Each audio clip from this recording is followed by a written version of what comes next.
What's going on, guys? So I like to spend my NFL offseason going back and just watching old games and like thinking back on old seasons of the Pittsburgh Steelers or just the NFL in general, just to kind of get my football spirits alive.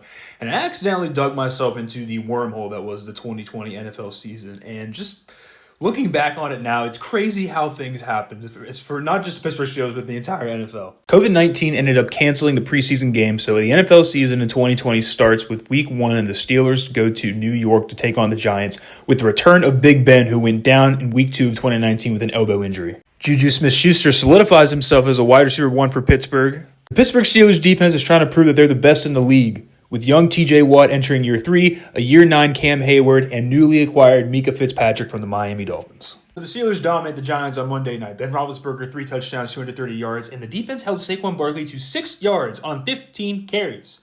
Can't be a better start for Pittsburgh. The Steelers come out of the bye in Week 5 and host the Philadelphia Eagles at home to an empty crowd, where we see the emergence of rookie Chase Claypool, who scored 4 touchdowns at 110 yards. Now, if you're a Pittsburgh fan at this moment in time, you cannot be more excited. You're in Week 5, 4-0, undefeated. Offense looks great. Defense is really holding down. And then the Steelers go on a run.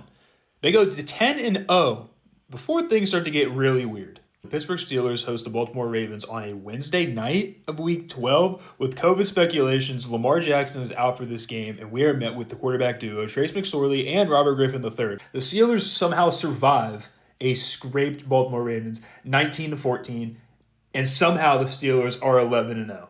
We now go to Week 13, where the Steelers go to Washington to take on the football team with an Alex Smith quarterback returning from a gruesome injury.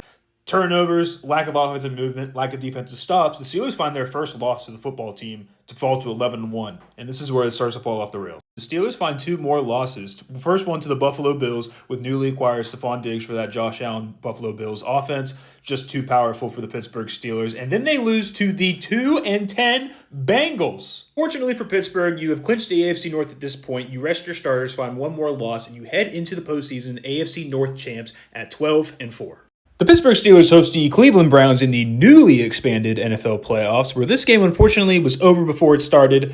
First snap of the game soars over the head of Ben Roethlisberger for a Cleveland Browns touchdown. And unfortunately, this game just never got better. Ben Roethlisberger throwing 4 interceptions while also throwing for over 500 yards, and a terrible, terrible loss. And from that 48-37 loss, we are left with this picture that I can never escape because Cleveland fans love to show it.